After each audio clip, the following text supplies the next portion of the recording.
여러분 기도해 주신 덕분에 다시 말씀의 자리에 서게 하심 감사를 드립니다. 계속 기도해 주시기 부탁드립니다. 오늘로 사도행전의 말씀을 이제 마무리하려고 해요. 사도행전을 처음 시작한 것이 작년 2월 첫 주, 2월 6일이더라고요. 그러니까 사도행전, 다시 말해 예수님의 제자들이 세상을 어떻게 살았는지 살펴보는데 거의 1년 6개월이 걸린 셈입니다. 그러면서 우리는 과연 그들이 어떤 인생의 목표를 가지고 어떻게 세상을 살았는지, 또 그들의 인생에 놓여진 선택과 갈등의 상황 속에서 과연 그들은 어떤 선택을 했으며 그들의 선택은 어떤 결과를 가져왔는지, 이에 대해 우리는 지난 1년 6개월 동안 자세히 살펴봤습니다. 그러면서 우리는 그렇다면 지금의 나는 어떤 목표를 가지고 이 세상을 살아가고 있는지, 그리고 내 인생 앞에 놓인 선택과 갈등의 상황에선 과연 나는 어떤 선택을 하며 살고 있고 그 선택의 결과 지금의 내 인생은 어떤 상태인가에 대해 우리는 돌아보게 되었습니다. 여러분, 주님이 승천하실 때 너희에게 성령이 임하시면 성령의 권능을 받고 땅끝까지 이르러 내 증인이 될 것이라는 그 말씀 하나 붙잡고 마가의 다락방에 모여 뜨겁게 기도하던 120명의 제자들은 말씀대로 성령의 임재를 체험했고 그때로부터 이 사도행전 역사는 본격적으로 시작되었습니다.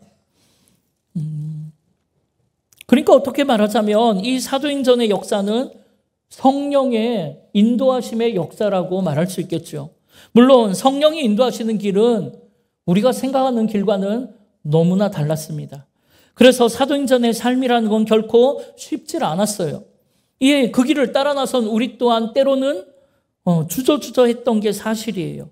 그렇지만 그런 과정을 통해 내 삶에 역사하시는 하나님을 우리는 깊이 체험하게 되었고 내 삶을 인도하시는 하나님을 더 가깝게 느끼고 그 하나님과 동행할 수 있게 되었고 그런 풍랑 앞에 꺼질 듯 하다가도 결국엔 다시 살아나는 이 복음의 능력을 보면서 모든 것이 다 하나님의 은혜와 섭리라는 것을 알게 되었습니다.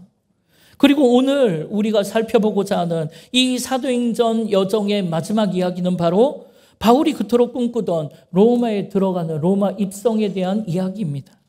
물론 바울이 로마까지 오는 여정은 우리가 잘 아는 대로 결코 쉬운 길이 아니었어요. 지난 몇 주간 살펴본 여정만 봐도 로마에 가겠다고 배를 탄 이후에 생각지도 못했던 유로굴라 광풍을 만나서 그들이 탄 배는 난파되었고 무려 2주간이나 살 수 있겠다라는 마지막 희망의 끈도 다 사라진 채 캄캄한 어둠의 바닷속에서 정말 죽을 고비를 넘기고 있었죠. 그러나 여러분, 하나님께서는 그들을 위해 한 섬을 예비해 두셨습니다. 결국 그들은 하나님의 인도하심과 약속을 따라 276명 모두가 다 단 한 명의 생명도 잃지 않고 이탈리아 남쪽 95km 지점에 정말 작은 섬, 멜리데라는 작은 섬에 도착하게 되었죠. 이는 지난번에도 말씀드린 것처럼 276명의 육체로 생명을 구원받은 것이 아니고 276명의 푸시케로, 그러니까 하나님의 호흡이 가득한 생기 있는 인생 276명의 거듭난 영혼으로 구원받게 되었다라는 거예요. 이게 놀라운 하나님의 은혜죠. 그러니까 유라굴로 광풍은 바로 하나님이 주관하고 계셨고 하나님은 그런 풍랑 속에 있는 그들을 불꽃 같은 눈동자로 지켜주고 계셨고 그런 그들을 위해 멜리데라는 섬을 예비해 두셨다라는 거예요. 여러분, 사실 풍랑이 배를 몰아붙이면 전혀 엉뚱한 아프리카 쪽으로 흘러내려갈 수도 있었고 또 스페인 쪽으로 밀려갈 수도 있는데 우리 하나님께서는 얼마나 세심하게 그 배의 키를 붙잡고 운행하셨는지 오히려 그 풍랑으로 인하여 그 큰 지중해 바다를 한 번에 건너게 하셨고 더 놀라운 것은 로마 바로 문 앞까지 그들을 갖다 놓으셨다라는 거죠. 이렇게 그들은 하나님의 은혜로 생각지도 못했던 한 섬에 도착한 겁니다. 그리고 멜리데라는 이 섬에서 바울 일행은 그 섬 원주민들에게 특별한 환대를 받게 되었고 편안한 쉼을 얻었다라고 성경은 기록하고 있어요. 물론 당연한 것이겠지만 여러분, 이 모든 것이 다 하나님의 은혜요, 하나님이 예비하신 일이었다라는 거죠. 여러분, 저는 이 장면을 보면서 이 멜리데라는 아주 작은 그 섬이 이 땅의 교회라고 느껴졌습니다. 우리도 인생의 풍랑이 불어올 때 여러 가지 어려움을 겪으면서 결국 모든 걸 다 잃어버리고 인생이라는 배는 난파되어 이제 할 수 있는 게 아무것도 없어서 마치 죽을 것 같은 그 두려움이 몰려올 때 하나님은 우리를 위해서 이 전주 안디옥 교회라는 이 작은 멜리데 섬을 예비하신 줄 믿습니다. 이 섬에 도착한 우리는 그때 그 사람들처럼 276명의 육체로 그저 생명을 건진 것이 아니라 276명의 푸시케로 하나님의 호흡 가득한 구원의 감격, 영생의 기쁨을 누리는 거듭난 영혼으로 살아가게 된 줄 믿습니다. 그러나 여러분, 그렇게 풍랑을 피해 멜리데 섬에 구조되었으면 모든 게 좋아질 줄 알았는데, 그러니까 인생의 풍랑 속에 이 전주 안디옥 교회를 만나가지고 276명의 거듭난 영혼이 되면 이제 인생의 풍랑이 다 그치고 다 잘 될 줄만 알았는데, 여러분, 사도행전 28장 2절에 보면 유라굴로 광풍을 벗어난 이후에도 멜리데 섬에 도착해 안전해진 이후에도 여전히 비는 내리고 추운 겨울이 계속되었다라는 거예요. 다시 말해 구원받은 우리의 인생에도 여전히 소나기가 내리고 추위가 몰려오는 그런 인생을 살더라는 거예요. 그러나 여러분, 그렇게 세차게 몰아치는 소나기와 추위 또한 우리를 살리시려는 하나님의 특별한 은혜와 섭리인 줄 믿습니다. 왜냐하면 하나님께서는 비를 맞고 추위에 떨고 있는 그들을 위해서 원주민들의 마음에 긍휼의 마음을 넣어주셨고, 추위에 떨고 있는 바울 일행을 바라보며 그들은 바울을 따뜻하게 영접해 주었다라는 거예요. 그런데 여러분, 그때 바울이 몸을 좀 녹이고 있으라고 원주민들이 피워준 그 불 속에 나무 한 묶음을 확 던졌는데, 여러분, 그 불 속에 던져진 나무 속에서 독사가 그만 확 튀어나갔고 바울의 손을 무는 사건이 일어난 거예요. 여러분, 그 당시 그 원주민들 문화에서는 독사가 그 사람을 물면 그는 범죄자, 살인자로 죽어 마땅한 사람이라고 여겼던 모양이에요. 사실 우리나라에선 그게 아무렇지도 않죠. 휙 튀어나오면 확 잡아 먹으면 그만이니까. 얼마나 좋아, 몸보신하고. 그런데 그 동네 문화는 안 그랬는 모양이에요. 그런데 그 사람들이 놀랄 정도로 바울은 아무렇지도 않게 그 독사를 툭 떨어뜨려 버렸고, 독사는 불 속에 죽어버리고 바울은 아무렇지도 않게 살아났다라는 거예요. 독사에 물려도 죽지 않는 바울을 보고 원주민들이 생각하기를 바울은 신이라고 생각하게 되었고, 이에 그 섬을 다스리는 최고의 권력자 보블리오로부터 특별한 영접을 받게 되었던 것도 여러분, 하나님의 은혜 아니겠습니까? 이에 바울은 최고의 그 통치장 보블리오의 부친이 이렇게 보니까 열병과 이질에 걸려가지고 누워있는 걸 보고 그를 위해 뜨겁게 기도해 주니까 병이 나아버렸어요. 이로 인해 그 섬의 모든 병자들이 다 바울에게로 모여들었고 그들의 병까지 고쳐주는 놀라운 역사가 일어난 거예요. 그럼 여러분, 바울이 병만 그저 고쳐줬겠습니까? 당연히 복음을 전했겠죠. 그러자 모든 걸 목격한 원주민들이 바울이 전한 이 예수님을 영접한 것은 두말할 것도 없겠죠. 이렇게 모든 풍랑에는 하나님의 뜻이 있단 말이에요. 우리가 볼 때는 우연히 일어난 일이라고 생각해도 우리 하나님은 이 모든 것을 계획하고 예비하고 계셨다는 겁니다. 우리 생각에는 풍랑에 밀려 어쩔 수 없이 도착한 섬이지만 하나님께서는 바울을 그곳으로 보내 그 섬의 원주민들을 구원코자 함이고, 그곳 사람들에게도 구원의 소식, 복음의 소식을 전하고자 함인 거예요. 실제로 지금의 몰타섬이라고 불리는 이 멜리데 섬은 바울을 만난 것을 시작으로 예수를 영접하기 시작해서 지금은 98%의 국민들이 예수님을 영접한 가톨릭 국가가 되었다는 거예요. 그리고 나서 사도행전 28장 10절에 보니까 바울로부터 이런 놀라운 치유와 구원의 축복을 받은 그들은 후한 예를 행하며 바울을 영접했고 대접했고, 바울 일행이 떠날 때 그들이 필요한 것을, 그들의 쓸 것을 배에 실어주기까지 했단 말이에요. 그리고 그곳에서 석 달을 그렇게 머물렀던 바울은 이제 다시 로마를 향해 출발합니다. 그래서 수라구사에서 사흘을, 레기온에서 하루를, 또 보디올에서 1회를 머물더니 마침내 로마에 들어간 거예요. 이렇게 바울은 천천히 가더라도 조금 돌아가더라도 절대로 로마를 향한 방향을 잃지 않았고 주신 사명을 따라 로마로 가는 중이에요. 우리가 볼 때에는 마지막까지 쉽지 않은 여정이고 때로는 더디고 답답한 여정이지만 여러분 그의 걸음은 언제나 로마를 향하고 있었다는 것을 기억하셔야 합니다. 이렇게 풍랑은 바울의 방향을 바꿔놓을 수가 없었어요. 또한 하나님이 주신 꿈과 비전 또한 조금도 흐트러뜨릴 수가 없습니다. 어떻게 생각하면 오히려 풍랑은 바울이 하고자 하는 일을 더 잘되게 밀어주는 바람처럼 보이기까지 해요. 그러니까 우리의 삶도 중요한 것은 여러분 빨리 가고자 하는 속도가 중요한 게 아니고 방향이 정말 중요하다라는 거예요. 방향만 옳다면 세상의 그 어떤 풍랑도 우리의 걸음을 막아설 수가 없고 우리를 멈추게 할 수 없다는 것입니다. 그렇다면 여러분은 지금 어디를 향해 가고 계십니까? 사명의 로마를 향해 가고 계십니까? 조금 천천히 가더라도 조금 돌아가더라도 여러분 그 로마를 향한 그 걸음을 잃지 않고 계십니까? 여러분 인생의 목표가 과연 무엇입니까? 여러분 무엇을 위해 직장을 다니며 돈을 벌고 무엇을 위해 공부를 합니까? 여러분은 지금 어떤 가정을 꿈꾸고 있고 지금 여러분이 만나고 교제하는 사람들은 과연 누구이며 그들 앞에서 과연 여러분은 어떻게 살아가고 있으며 그들에게 과연 어떤 삶을 보여주고 있냐는 겁니다. 여러분 그럴 때 내 삶의 목적과 방향이 여러분 분명하지 않다면 우리야말로 정처 없이 세상을 떠돌다가 공허함에 눈물을 흘리는 인생으로 전락해 버린다는 거예요.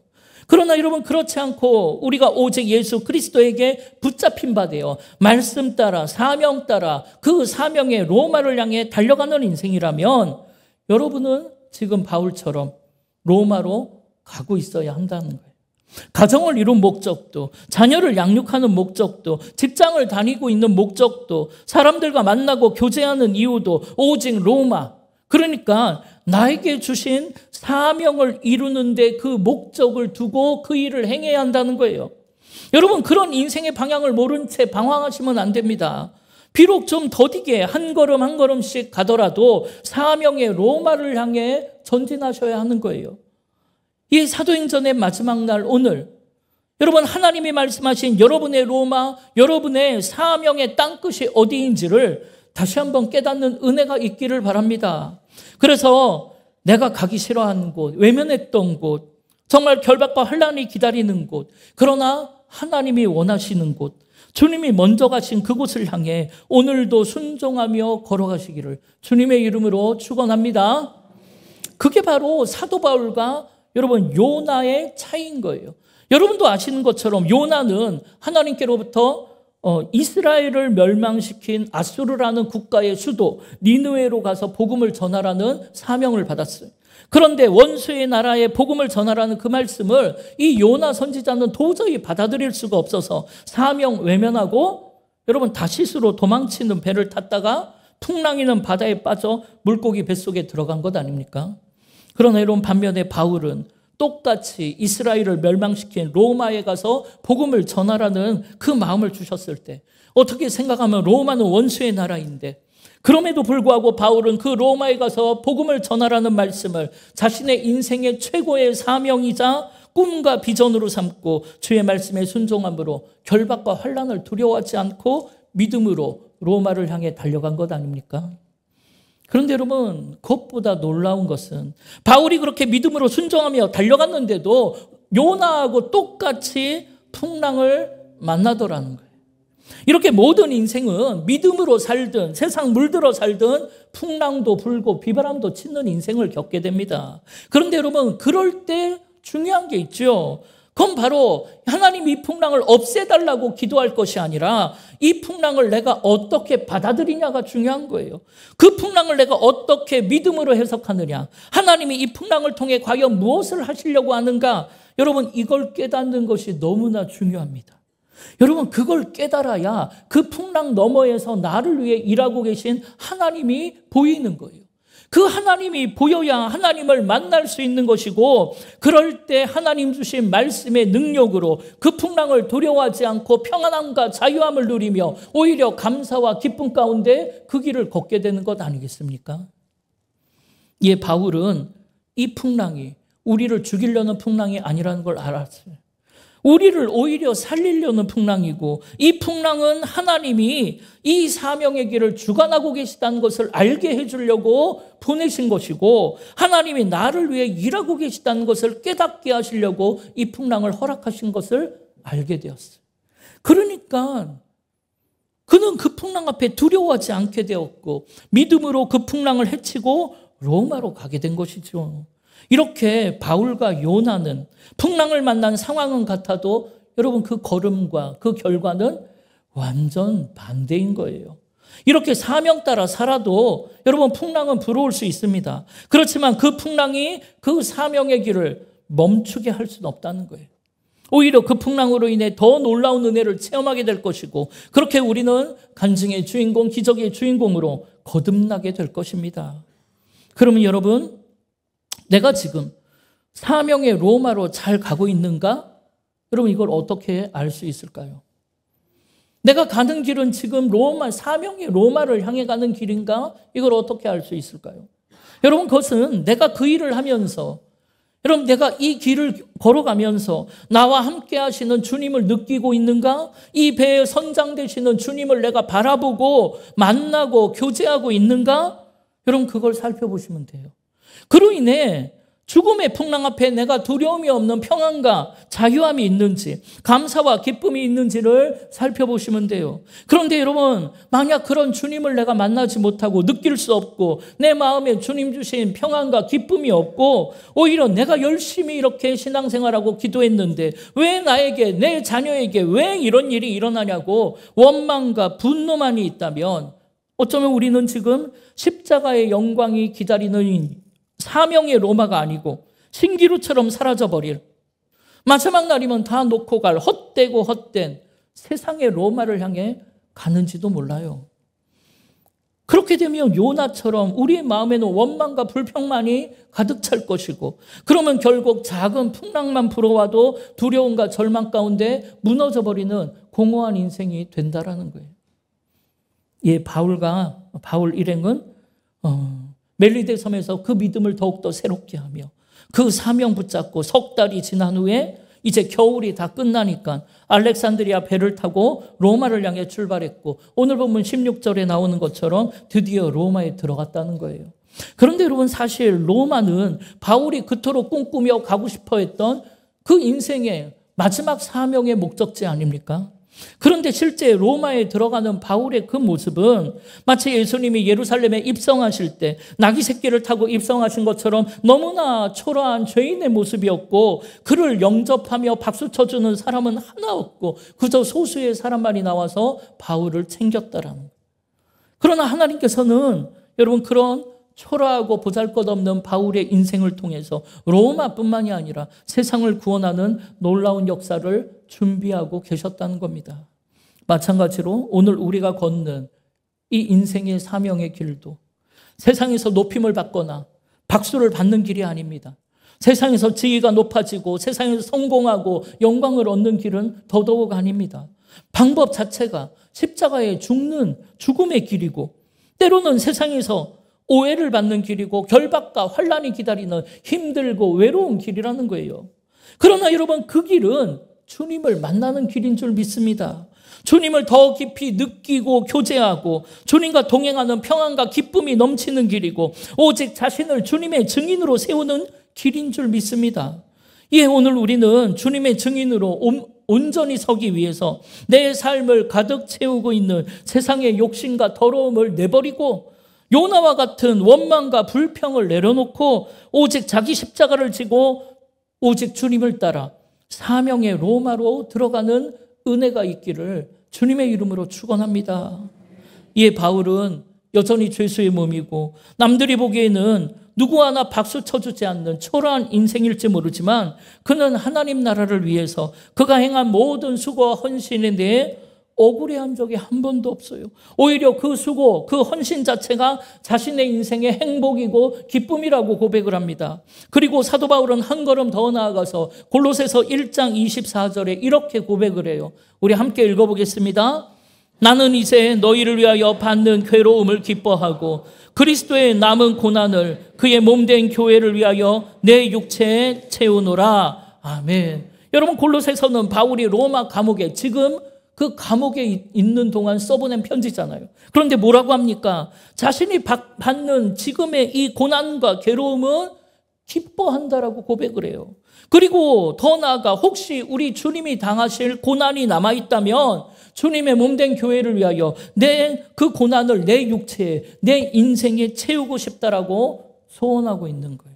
여러분, 얼마나 멋진 믿음의 고백입니까? 여러분, 이 고백이야말로 예수 그리스도의 십자가의 은혜를 맛본 사람만이 할 수 있는 고백 아니겠습니까?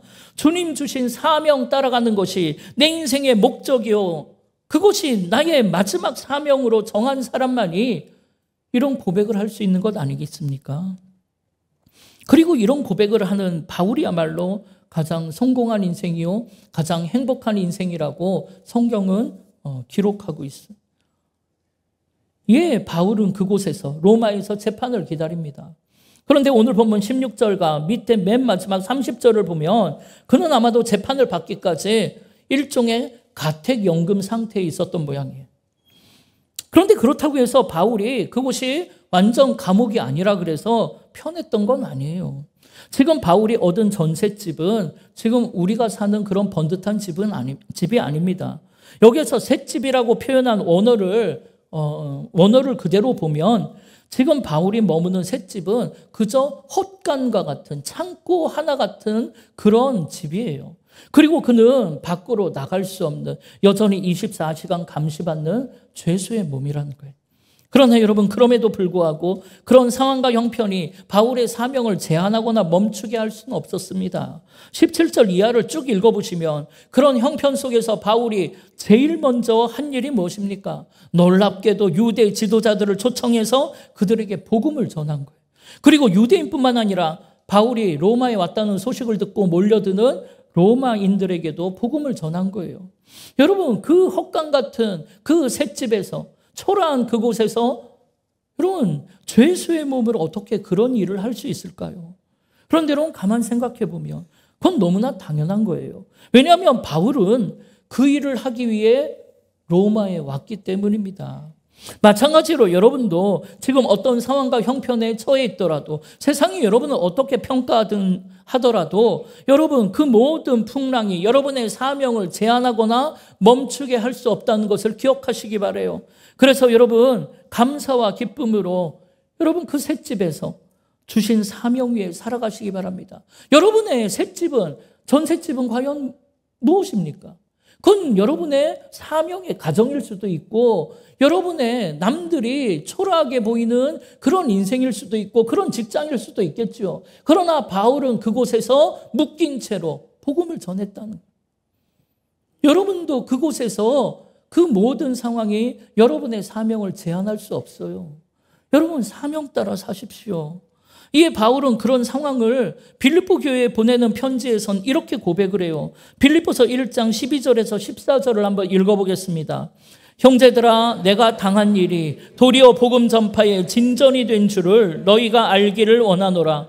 이러므로 나의 매임이 그리스도 안에서 모든 시위대안과 그 밖의 모든 사람에게 나타났으니 형제 중 다수가 나의 매임으로 말미암아 주 안에서 신뢰함으로 겁없이 하나님의 말씀을 더욱 담대히 전하게 되었느니라. 아멘. 여러분, 지금 바울이 뭐라고 고백합니까? 그는 로마 감옥에 그 셋집에 감금되어 있음으로 인하여 오히려 시위대 안과 그 밖의 모든 사람들에게 그리스도를 증거하게 됐다라는 거예요. 그리고 그런 나의 모습을 보고 여러 형제들이 자기들도 잡혀갈 것을 두려워하지 않고 겁없이 담대하게 그들도 복음을 전하는 인생을 살게 됐다라는 거예요. 이렇게 바울은 자신의 상황과 형편을 따지지 않고 때를 얻든지 못 얻든지 기회가 되는 대로 복음을 전하며 살았어요. 그런데 여러분, 우리를 보면 우리는 복음을 전하고자 할 때, 사명 따라 살고자 할 때 우리의 모습과 형편을 따지는 경우가 너무나 많습니다.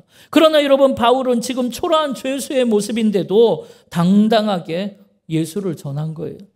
이는 그가 말한 대로 내게 능력 주시는 자 안에 있으면 내가 모든 것을 할 수 있다는 것, 그걸 몸소 보여준 것 아니겠습니까? 그러면서 사도행전의 맨 마지막은 바울의 삶을 이렇게 기록하고 있어요. 사도행전 맨 마지막 30절에서 31절 함께 읽어보겠습니다. 바울이 온 이태를 자기 셋집에 머물면서 자기에게 오는 사람을 다 영접하고 하나님의 나라를 전파하며 주 예수 그리스도에 관한 모든 것을 담대하게 거침없이 가르치더라. 아멘. 여러분, 이것이 사도행전이 우리에게 전해주는 마지막 증언이에요. 그런데 여러분, 사실 저는 사도행전이 이렇게 마무리되는 것을 보면서 조금 아쉽기도 하고 섭섭한 마음이 들기도 했어요. 그게 뭐냐면 사도행전의 마지막에 뭔가 모르게 흐지부지 끝나는 것처럼 느껴졌기 때문입니다. 사실 사도 바울은 수많은 기적을 일으키는 능력이 있는 사람이잖아요. 어떤 풍랑이 몰려와도 그것을 뚫고 나갈 믿음과 열정이 있는 사람이잖아요. 그런데 그의 마지막이 어떻게 기록되고 있습니까? 로마 황제 앞에 가서 꼭 모세가 애굽의 바로 왕을 굴복시킨 것처럼 그런 기적으로 황제를 굴복시키며 끝납니까? 그렇지 않죠. 사도행전엔 그런 기록이 없어요. 여러분, 죽을지도 모르는 모든 위협을 무릅쓰고 예루살렘에 왔고 결국 결박과 환난을 당하고 죽을 뻔한 고비를 몇 번을 넘기면서 꿈에도 그리던 로마에 왔는데, 그럼 여러분, 황제 가이사 앞에 서야 하는 것 아니에요? 그를 만나서 결판을 냈다든가, 그래서 많은 사람이 무릎을 꿇고 예수를 영접하게 되었다든가, 그런 멋진 이야기로 마무리되어야 하는 것 아닙니까? 그런데 그는 여전히 죄수의 몸으로 돌아다닐 수가 없는 상태이고 그냥 그저 새빵 하나 얻어갖고 찾아오는 사람들에게 복음을 전했다는 것으로 끝났다라는 거예요. 여러분, 고생 끝에 낙이 온다고 했는데, 아니 그 고생을 했으면 뭔가 대단한 일이 벌어지는 것으로 마무리가 되어야 하는데 이건 너무 시시한 결말 아닌가요? 사실 인간적인 마음으로 생각해선 세상 것 다 버리고 죽을 고비 넘기고 이제 로마에 왔는데, 그럼 멋지게 사명 감당하고 바울이 옳았다는 것을 증명하고 사람들의 칭찬도 박수도 받고 영광도 주시고 그렇게 이제 좀 편하게 해주셔야 하는데 여전히 죄수의 몸으로 새빵에서 복음을 전하게 하시는 것이 뭐냐는 거예요. 저 같으면 하나님 다 늙고 병들고 힘든데 내가 이 꼴로 어떻게 복음을 전하냐고 원망했을지도 몰라요. 그런데 여러분, 바울은 새빵 하나 얻어서 언제나처럼 한결같은 모습으로 자기가 처한 형편에서 복음을 전하고 있더라는 거예요. 그러나 여러분, 이것이 하나님이 오늘 우리에게 요구하시는 모습인 줄 믿습니다. 여러분, 오늘 이 사도행전의 마지막 바울의 모습을 기억하시기 바라요. 여러분, 누가가 사도행전을 끝내면서 바울을 영웅으로 만들지 않고 이렇게 뭔가 이루어지지 않은 미완의 상태로 흐지부지 끝을 맺는 것은 여러분, 지금 복음의 역사가 아직 끝나지 않았다는 것을 말하고 싶은 거예요. 다시 말해, 복음의 물결은 사도 바울의 삶에서 완성되고 끝나는 것이 아니라는 겁니다. 예수 그리스도의 제자가 된 오늘 우리를 통해서 계속 흘러가야 한다는 것을 말하고 싶은 거예요. 이를 알게 하고자 지금 누가는 바울의 인생을 멋지게 마무리하지 않고 오히려 바울의 인생을 썩어지는 미랄처럼 미완의 무대로 끝을 맺고 그를 역사의 무대에서 조용히 사라지게 하는 겁니다. 그리고 그 다음은 사도행전을 읽어간 우리에게 사도행전이 28장에서 끝나는 것이 아니고 29장을 우리가 이어서 써내려가야 한다는 것을 말해주고 싶은 거예요. 그러면서 누가는 바울의 마지막 모습을 우리를 격려하며 이렇게 전해주고 있습니다. 사도행전의 맨 마지막 31절을 보니까 바울은 하나님의 나라와 예수 그리스도를 어떻게 전해요? 담대하게, 그리고 거침없이 전했더라고. 담대하게 거침없이 전했다가 사도행전의 맨 마지막 구절이란 말이에요. 이렇게 지금 바울의 육신은 쇠사슬에 묶여있고 밖으로 나갈 수 없는 삶이지만 여러분, 그럼에도 복음의 물결은 담대하고 거침없이 세상 밖으로 흘러가고 있다는 것을 말하고 싶은 거예요. 그렇다면 오늘 우리도 어떤 상황과 형편에 처했더라도 우리 또한 우리의 가정이라는 새방에서, 우리의 일터라는 보잘것없는 새방에서 우리가 만나는 모든 사람들 앞에 담대하고 거침없이 복음을 흘려보내며 또 그것이 우리가 써내려가는 사도행전 29장이 되기를 바랍니다. 이에 성령 충만함을 받은 제자로부터 시작된 이 복음의 물결이 여러분, 수많은 역사를 흘러 오늘 우리에게까지 담대하고 거침없이 흘러온 것처럼 오늘 우리 안에 있는 이 복음의 물결 또한 슬픔과 눈물의 인생을 통해서도, 때로는 사업에 어려움을 당하고 사업이 망한 인생을 통해서도, 육신의 아픔, 병마와 싸우는 인생을 통해서도, 또 세상에서 성공했던 실패했던 그 어떤 인생을 통해서도 여러분, 담대하고 거침없이 흘러가기를 바랍니다. 예, 우리의 상황과 형편이 어떻든 간에 우리는 복음을 흘려보내야 되는 사도행전 29장을 써내려가는 인생인 줄 믿습니다. 그래서 그동안 우리가 사명 외면한 채 세상 붙들고 여러분, 세상에 물들어 불순종한 인생일지라도 오늘부터는 저 문을 나아가면서 나한테 남은 인생이 하루라도 있다면 나에게 맡겨진 땅끝에 가서 그 새빵 하나 얻어가지고 사도행전 29장을 써내려가는 인생들이 되기를 바랍니다. 사랑하는 여러분, 그 인생을 걸어갈 때 여러분 두려워할 필요가 없어요. 여러분, 우리가 사도행전을 통해 무엇을 배웠습니까? 위대한 사도들의 인생을 배운 겁니까? 그렇다면 여러분, 사도행전 처음부터 다시 배워야 돼요. 지금 사도행전을 끝내면서 우리의 마음에 남아있는 믿음이 뭡니까? 파란만장한 삶을 살았던 위대한 사도들과 초대교회의 모습이 아니고 그들을 인도하시고 그 삶에 역사하신 하나님의 사랑이 남아야지요. 주님의 은혜가 남아야지요. 오직 성령의 인도하시는 역사만이 남아야 하는 것입니다. 그러면 그때 제자들을 인도하시고 보호하시고 붙들어 주신 그 놀라운 역사가 오늘 우리에게도 동일하게 일어나는 줄 믿습니다. 그 믿음으로 여러분 두려워하지 마세요. 그 믿음으로 주신 말씀 붙잡고 우리에게 맡겨주신 땅끝에서, 그 사명의 땅끝에서 작은 새빵 하나 얻어가지고 담대하고 거침없이 복음을 전하는 인생, 주님의 제자요 주님의 증인으로 사명 따라 살아가는 인생들이 되기를 바랍니다. 그러다가 우리 모두가 각자의 땅끝에서 죽어 천국에서 다 같이 만나는 축복이 있기를 주님의 이름으로 축원합니다. 우리 시간 함께 주보에 있는 찬양 결단하며 여러분, 주님이 다시 오신단 말이에요. 여러분, 그 길은 우리가 예비해야 하는 것입니다. 여러분, 이 찬양 드릴 때 그 길 내가 예비하겠다고, 그 땅끝에서 주님 맞이하겠다고 그런 믿음의 결단 있기를 바랍니다. 우리 함께 고백합시다. 마라나타 마라나타 주 예수여 어서 오시옵소서. 땅의 모든 끝 모든 족속 주를 찬송하게 하소서.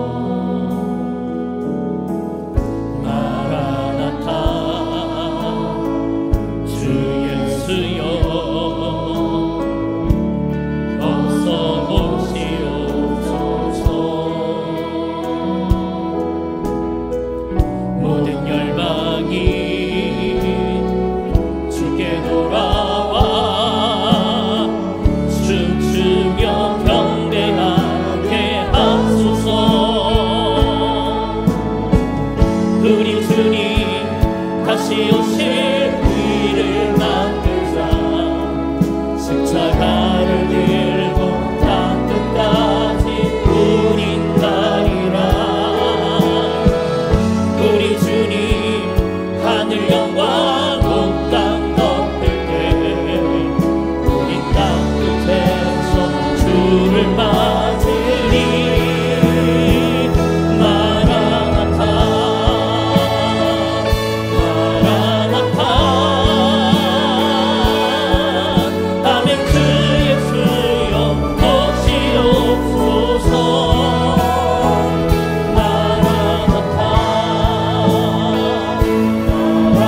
고백합시다.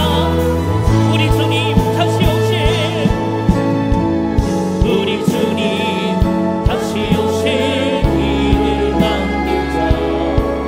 십자가를 들고 땅 끝까지 우린 가리라.